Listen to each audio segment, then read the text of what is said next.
Today I'm going to be teaching you how to become naturally skinny. Let's do it.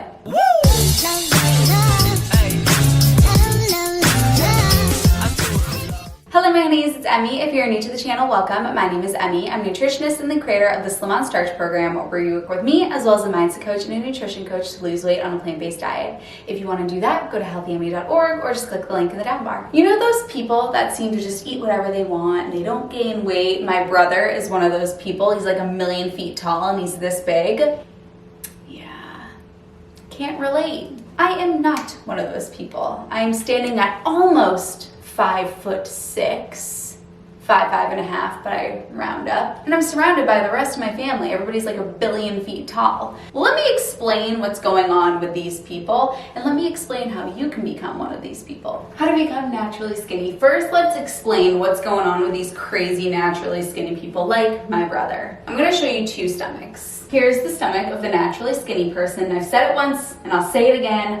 I was not an art teacher, people. I know that this is not what a stomach looks like. I was a math teacher. I taught algebra and geometry. I wasn't drawing stomachs. So here's my stomach. And then let's put the stomach of everybody else. So the naturally skinny person, picture that person. I picture my brother, but I'm sure it's your husband or your daughter or your son or somebody that you know that is that person. Both of our stomachs share what we call stretch receptors and fat receptors. Stretch receptors are what tell your stomach that there's enough food in it. So let's look at the naturally skinny person.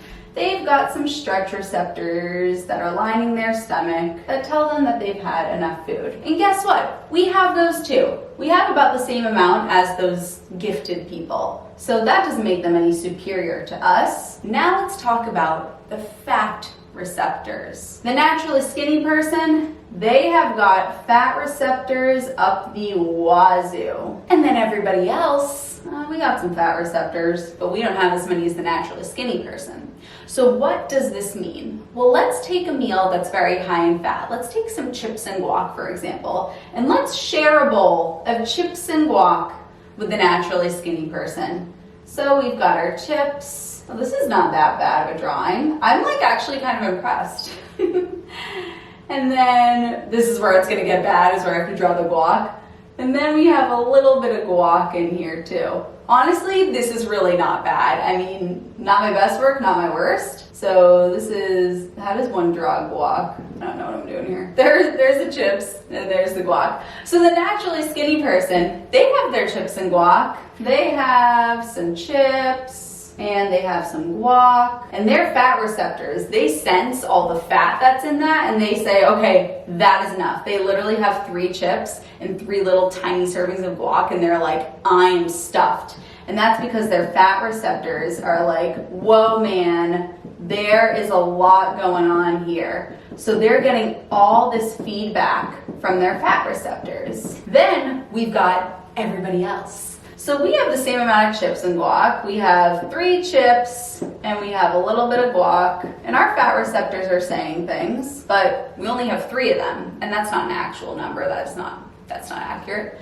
But this person, they are like, whoa, 1, 2, 3, 4, okay, that's enough. Whereas we're like, that's nothing. I'm gonna have some more chips and I'm gonna have some more guac. And the fat receptors will say, okay, that's a little bit more, but it's nothing compared to what they're experiencing. So we have more chips and we have more guac. So you can see what's happening here. The naturally skinny people, because they have more fat receptors, they're getting more feedback from their body that, okay, that is enough. Whereas everybody else, you and me, don't have as many fat receptors. So to us, we're like, whoa, how the heck did you just eat one of those and you're full from that? That's crazy. That is what's going on here. So what do we do? Well, we have some options. How can we go from this person to this person? How can we go from having this stomach to having that stomach? Well, option number 1 is as follows. We can get fat receptor surgery. During fat receptor surgery, you take some of the stomach lining from somebody that's naturally skinny and you put it on the inside of your stomach. Honeys,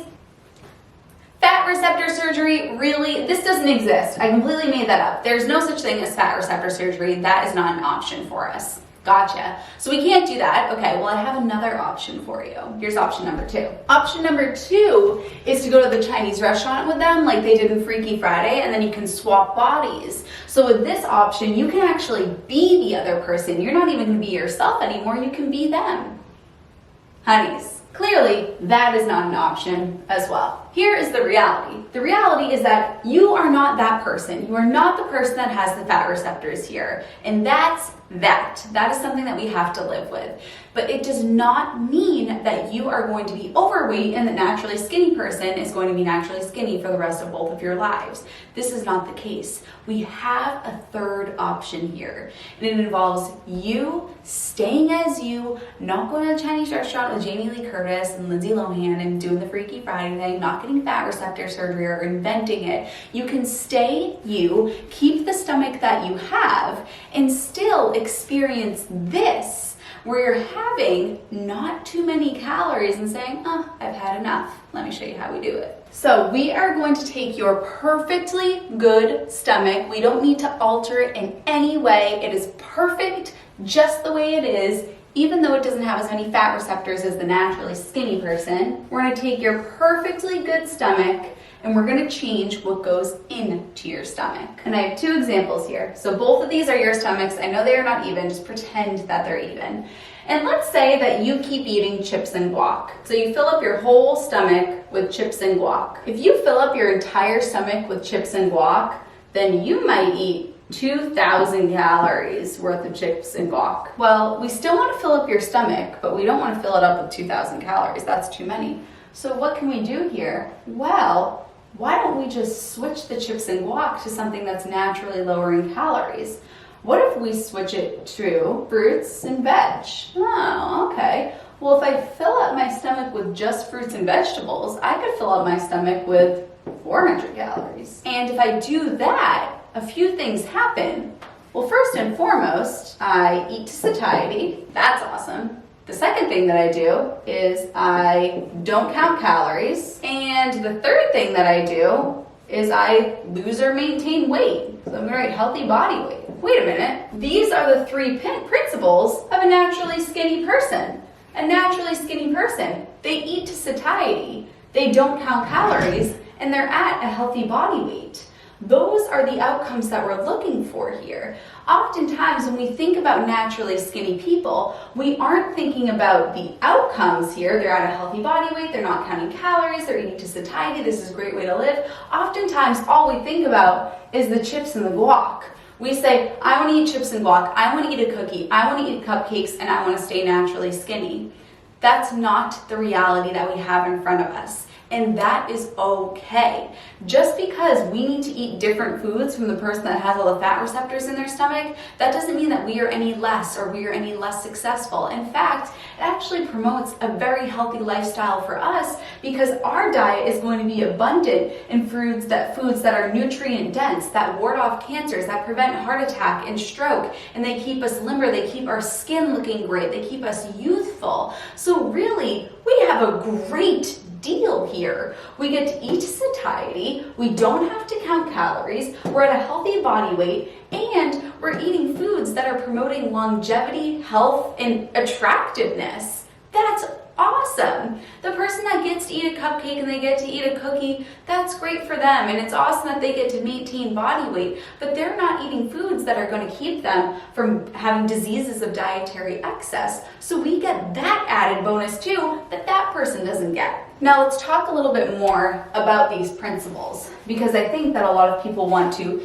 be a naturally skinny person, but they don't want to follow those principles. So let's talk about these. One of the things that somebody that's naturally skinny does is they listen to hunger fullness cues. They don't eat when they're not hungry, and they don't eat past the point of fullness. You have to eat when your body sends you a signal and stop eating once you don't have that hunger signal anymore. Don't eat just because it's time to eat. Don't eat just because other people are eating. Don't eat just because you have calories left during the day. Don't count your calories. Eat when your body tells you that it needs something. Don't eat for any other external reason. Really drop from your head into your body. Listen to what your body is telling you, and don't listen to any external sources when it comes to eating. The second thing that the naturally skinny people do is that they treat food as secondary to life. So I often find that when people want to be naturally skinny, but they're not naturally skinny, much of their life revolves around food. It revolves around dieting or finding new recipes or calorie counting. There's so much consumption with food that the food is everything in their lives. Whereas the person that's naturally skinny, they have interests and hobbies outside of food, and the food is just kind of like the byproduct. You know, the person that can just eat one piece of pizza and they're not eating the entire pizza? That's because they are so engulfed in the conversation, they're so engulfed in what's going on that they get that piece of pizza and they're like eating the piece of pizza, but that's not really what's on their mind. They are so involved in the other things that are going on. Carry this principle, although we are not eating pizza, carry this principle into your own life so that when you sit down for dinner and you're with your significant other, or you're with your family, or you're alone, be very attentive of what's going on outside of the food so that the food is something that is secondary to the fact that it's helping you alleviate the hunger that you're experiencing and energizing you for life. If you are so obsessed with and fixated on the food and it's the only thing in your life that you think about, there's so much where attention goes, energy flows. There's so much fixation on it that you will think yourself into needing and eating more than you actually could get away with. So that's the second thing. Life, and what do I mean by life? I mean relationships, hobbies, education, travel, career, faith. This is what life is about. This is what we want to focus on. The food is what allows you to access all of these things. So this is what makes a full life. And in order to access that life fully and completely, food is just something that helps you get there. We have to take this sort of approach as well. And of course, neither of these things work unless you are eating a whole foods plant-based diet. And if you don't know what that means, whole foods plant-based diet, I have a free one-day meal plan in my bio. So just click the link in the down bar and you can get a free meal plan that can expose you to what this could look like. Question of the day. Tell me one of your favorite hobbies outside of food. I want to know what one of your favorite hobbies is. One of my favorite hobbies is running. I love to run. So let me know what your hobby is. I love you, honeys, and I'll see you in my next video. Mwah!